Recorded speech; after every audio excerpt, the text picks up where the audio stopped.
बिस्मिल्लाहिर्रहमानिर्रहीम। मैं हूं शाहिद जमील, नॉर्वे के कैपिटल ओस्लो से। दोस्तों, आज के इस वीलॉग में मैं आपको खुशामदीद कहता हूं। आज हम बात करेंगे नॉर्वेजन का जो इमिग्रेशन जो डिपार्टमेंट है, उसने यहां पर कुछ तरामीम की हैं अपने कवानीन में, जिसके बिहाफ पे जो गैर मुल्की लोग हैं यहां पर मुस्तकिल अपनी रिहाइश किस तरह रख सकते हैं। तो उसका क्राइटेरिया पहले ही वाज़ेह है, लेकिन उस क्राइटेरिया में चंद एक तरामीम भी रिसेंटली हुई हैं चंद दिन पहले। तो वो तरामीम क्या है, उस पर मैं आपको ब्रीफ करूंगा, गाइड करूंगा। प्लस ये है कि आप लोगों की आमदन कितनी होनी चाहिए, एज ग्रुप क्या है, और इसमें और भी कुछ तरामीम हैं जो मैं आपके सामने आज रखूंगा। तो कबल इसके कि हम अपना वीलॉग शुरू करें, मेरी रिक्वेस्ट है आप मेरा ये चैनल भी सब्सक्राइब करते जाएं और दूसरे दोस्तों तक भी इसको पहुंचाएं, ताकि ये मालूमात उनके कानों तक पहुंचे और वो इस मालूमात से फ़ायदा उठा सकें।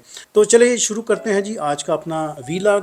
मैं कबल इसके कि मैं अपना वीलॉग में शुरू करूँ, मैं आपको बताता चलूँ कि ये जो खबर है ये पाकिस्तानी अखबारात में भी बहुत दिनों से ये गर्दिश में है। दुआए वक्त है, समा है, जियो है और खबरें हैं, बहुत सारे ऐसे अखबारात हैं, तो वहां पर भी ये खबर है। तो अगर आप इस खबर का सोर्स चाहिए या इसमें और आप तहकीक करना चाहते हैं अपने ताई, तो इससे इम्पोर्टेंट कि आप भी इसको देख लें, पढ़ लें। एन मुमकिन है कि मेरी ब्रीफिंग में शायद थोड़ा सा कोई रद्दोबदल हो जाए या मैं अल्फाज का मैं ठीक तरह से चुनाव ना कर सकूं, लेकिन ये आप पर भी उतनी ही जिम्मेदारी है कि आप इस खबर को जरूर देखें, सुने, लेकिन साथ साथ आप इसका जो सोर्स है जहां से ये मैंने ये पिकअप की है चीजें, जो पाकिस्तानी अखबारों को मैंने खंगाला है वो भी आप देख लें, प्लस जो नॉर्वेजन जो अखबार हैं उनको भी मैंने आज स्टडी किया है, और साथ में जो इमिग्रेशन के जो बिल्कुल जो रेलिवेंट जो डिपार्टमेंट है उस पर भी मैंने काफी टाइम सर्व करके आपके लिए ये चीजें मैंने इकट्ठी की हैं। तो मुझे भरपूर उम्मीद है कि आपको बड़ा इसका फायदा होगा। इमिग्रेशन का सिस्टम है वो बड़ा टाइट है, वो इसलिए क्योंकि ये नॉर्वे ना तो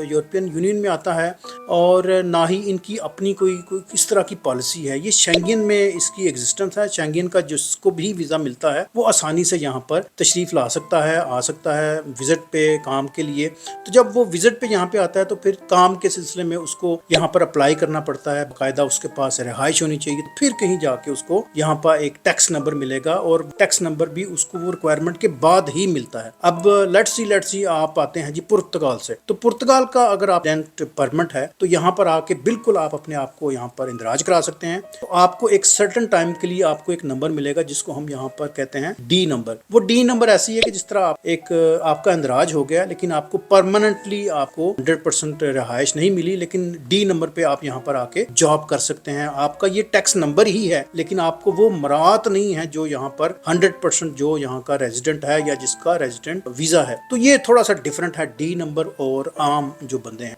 तो जो लोग लेबर क्लास में आते हैं वक्ती तौर पर उनको डी नंबर मिलता है एक सर्टेन टाइम। अब वो सर्टेन टाइम मुझे सही पता नहीं है, मेरा हाल 1 साल का है या 6 महीने का, I am not sure about that, लेकिन ये आप खुद भी तहकीक कर सकते हैं। बहरहाल वो डी नंबर के बाद फिर वो अपना जॉब करेगा, अपना रेजिडेंस रखेगा, अगर वो शादी करता है, उसके बच्चे हैं एंड फर्दर, तो बिल्कुल वो उसी तरह करेगा, लेकिन थोड़ी सी उसमें कुछ चेंजेस होंगी, थोड़ा सा डिफरेंस है उसमें और आम बंदे की यहाँ पर लिविंग स्टेटस में। अच्छा जी, जो तरामीम है मैं उस पर आता हूँ फौरन कि वो तरामीम क्या है। वो तरामीम ये हैं कि मुस्तकिल रिहाइश हासिल करने के लिए यहाँ पे जो सेल्फ प्रमोट है, यानी कि प्रमोटर है जो खुद अपना काम खुद कर रहा है, अकेला रह रहा है, जो किसी से कोई इमदाद नहीं ले रहा या खुद जॉब कर रहा है, तो उसको अब 3 साल लगेंगे यहाँ पर रेजिडेंट लेने के लिए परमानेंटली। जब वो अपनी यहाँ पर रेजिडेंट अप्लाई कर देता है तो उसको 3 साल उसको लगते हैं। और ये जो चेंजेस हुए हैं, ये पहले 5 साल और 8 साल तक का था मामला। मुझे लगता है कि ये 5 साल और 8 साल का एक लंबा ये एक पीरियड लगता था यहाँ पर। अब उनको उसने रिड्यूस करके उन्होंने इसको 3 साल पे मुहित कर दिया है। और ये इतलाक है जी 18 अप्रैल 2024, अभी रिसेंटली चंद दिन पहले चेंजेस हुई हैं यहाँ पर, इसका इतलाक है। अच्छा, मैं इसको बताता चलूँ कि जो दरखास्त यहाँ पे जमा कराएगा, जो पुलिस में जब वो दरखास्त जमा कराएगा, तो दरखास्त जमा कराने से पहले 12 महीने की पे स्लिप उसके पास होनी चाहिए। लेट्स सी वो जनवरी 25 में अप्लाई करता है आके जी कि मैंने यहाँ पर परमानेंट रेजिडेंट तैयार करनी है तो मुझे वो स्टेटस मिले, लेकिन तब उसके पास 12 महीने पहले की उसकी पे स्लिप्स होनी चाहिए। 12 महीने पीछे करें, यानी कि जनवरी 2024 में वो यहाँ पर पहला महीना उसका काम हो एंड फरवरी, मार्च, अप्रैल, तो पूरे 12 महीने की उसके पास पे स्लिप हो। और जो मिनिमम, ये बड़ा आपने गौर से सुनना है, जो मिनिमम उसका जो पे स्केल है वो हो 2,96,550 करोड़। दोबारा बता देता हूँ, 2,96,550 नॉर्वेजियन करोड़। अगर उसकी सैलरी इससे या ये है या इससे अबव है तो फिर वो एलिजिबल है अपने पेपर्स पुलिस या इमिग्रेशन डिपार्टमेंट को देने के लिए। दोबारा बता देता हूँ, 12 महीने की पे स्लिप स्लिप्स अप्लाई करने से पहले की, ये नहीं है कि वो आज अप्लाई कर दे तो वो 6 महीने ही उसके हों, वो एक्सेप्टेबल नहीं हो। 6 महीने नहीं, 12 महीने पहले उसकी एप्लीकेशन उसके पास काम का हो, पे स्लिप्स हो, प्लस ये है 2,96,550 नॉर्वेजियन क्राउन्स उसकी वैल्यू हो कि इतना उसने काम किया है। ये नहीं है कि वो 10-10 हजार काम करे और 1,20,000 का कहे जी कि मेरे पास परमानेंट काम है, नहीं, ये नहीं। तो परमानेंट काम उसके पास हो, 100% काम हो और उसकी जो वैल्यू है वो 2,96,550 नॉर्वेजियन क्राउन हो। अब आप इसको मैयर कर लें अपने जो इलाके हैं या जो यूरोज हैं, पाउंड्स हैं, या दूसरी जो करेंसीज है उसमें देख लें कि इसका क्या होगा। अच्छा, यहाँ पर मैं एक और चीज वाज़ह कर दूं कि पहल आपका सिर्फ वो आमदनी ही काउंट करते थे, यानी कि यहाँ पर वो सेक्शन है जो मैं आप बताना चाहता हूँ, जो तरामीम जो चेंज हुई है वो ये है कि पहल आपकी ये 2,96,000 सिर्फ वो जो आपकी प्योर जो इनकम है उसी को ही काउंट करते थे, लेकिन अब उन्होंने साथ में दूसरी चीजों को भी एडजस्ट किया है, उसमें ऐड किया है। उसमें क्या है जी, उसमें पेंशन भी है, उसमें बीमारी के भी अलाउंसेस हैं और उसमें पढ़ाई के अलाउंसेस भी हैं। लेट्स सी आप यहाँ पर आते हैं, आप काम करते हैं, साथ में आप पढ़ाई करते हैं, तो दोनों का मिक्सचर करके 2,96,000 अगर हो जाता है तो फिर यू कैन ऑल्सो अप्लाई। पहले ऐसे नहीं होता था, पहले आपको प्योरली जो काम है उसी पे पैसे देने पड़ते थे। अगर आपकी कोई इनकम यहाँ पे 2,70,000 है तो आप एलिजिबल नहीं थे। अगर आप अब आपकी 2,70,000 इनकम है प्लस आपको कोई अलाउंस मिले हैं पढ़ाई का 30,000 25,000 तो वो ऐड करेंगे तो फिर आप एलिजिबल हैं। तो अब आपको बिल्कुल आसान करके मैंने बता दिया कि अब आप इस 2,96,000 में पेंशन भी है और इसमें स्टडी भी है और इसमें बीमारी के भी अलाउंसेस हैं। अगर खुदा ना खास्ता कोई बीमार है तो उसको जो अलाउंस मिलेंगे, लेट्स सी वो 6 महीने यहाँ पे काम करता है, उसके बाद कोई ऐसा उसके साथ कोई हादसा हो गया तो वहां पर उसकी दरखास्त रुकेगी नहीं। पहले रुक जाती थी, पहले वो दरखास्त प्रोसीड नहीं होती थी, वो कहते थे कि नहीं जी तुसी काम पूरा नहीं किया लिहाजा आप एलिजिबल नहीं है। लेकिन अब प्रोसीड होगी, 6 महीने का आपका काम है, 6 महीने का आपकी बीमारी या स्टडी या पेंशन के पैसे जोड़ के तो आप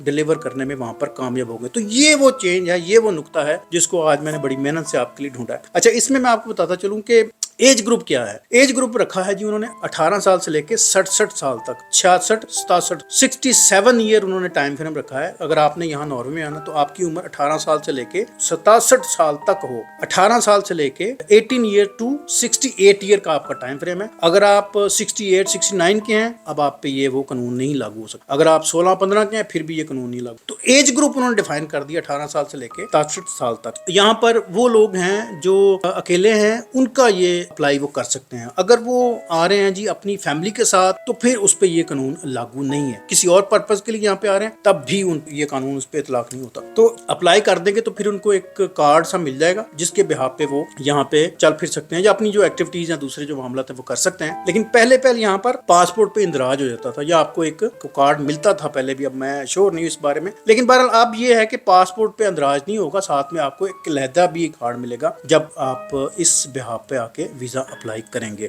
तो ये आज की स्टोरी है जी। आज आई होप कि आपको ये बड़ी मददगार साबित होगी आपके लिए। जो लोग यहाँ पर आना चाहते हैं वो जरूर आएं, लेकिन नॉर्वे बड़ा मुश्किल मुल्क है। मैं आपको डरा नहीं रहा, लेकिन मैं आपको एक्चुअल बता रहा हूँ। सर्दियाँ यहाँ पे बहुत डाढ़ी सर्दियाँ हैं, -20-30 तक यहाँ पे रहता है और बाहर काम करना तो खुदा की पनाह बड़ा मुश्किल काम। तो जो गाड़ी चलाते हैं या घरों में या दफातर में काम करते हैं लेकिन उनके लिए कदरे आसान है, लेकिन जो बाहर काम करते हैं उनके लिए बड़ा मुश्किल। बहरहाल जो बिल्डिंग्स का काम करते हैं, स्पेशली जो रोड्स का काम करते हैं, उनके लिए बड़ा ये मुश्किल काम है, उनके लिए बड़ा मुश्किल कंट्री है। लेकिन यहाँ पे तनख्वाहें अच्छी हैं, लिविंग स्टैंडर्ड अच्छा है। यहाँ पर जो जिसका जिक्र भी करते हैं इमरान खान साहब अक्सर जिक्र करते रहते हैं कि जो फलाही जो कॉन्सेप्ट है ना, जो इस्लामी रियासत का जो फलाही कॉन्सेप्ट है वो यहाँ पे आपको भरपूर तरीके से नजर आए। Thank you so much. I hope आप लोगों को ये सारी इन्फॉर्मेशन बड़ी अच्छी लगी होगी और आप इसको दूसरों तक भी शेयर करें, इस चैनल को भी सब्सक्राइब करें और मुझे बताइएगा अगर आपको कोई चीज़ मुश्किल लगी हो समझने में, पढ़ने में, सुनने में, तो मुझे जरूर यहाँ पे लिखिएगा। डेफिनेटली मैं वक्त निकाल के आपको जवाब भी दूंगा। लेकिन इसमें एक और भी आपकी जिम्मेदारी है कि आपने भी इस खबर की तस्दीक करनी है। पाकिस्तान के जो बड़े अखबार हैं आज और कल में उनमें ये लिखा हुआ है तो वहां पर जाके भी आप इसको डबल चेक कर लें। प्लस जो नॉर्वेजियन जो अथॉरिटीज हैं, जो गवर्नमेंट की जो इमिग्रेशन है उसमें भी इसका अंदराज है। लेकिन फिर भी ये आप पे जिम्मेदारी है कि आप इसको भरपूर इसकी तहकीक करें और इसकी पड़ताल करें, तो फिर आप यहाँ पर आए, आप अप्लाई करें। मुझे दीजिए इजाजत, इंशाल्लाह मिलते हैं किसी और वीडियो में। Thank you.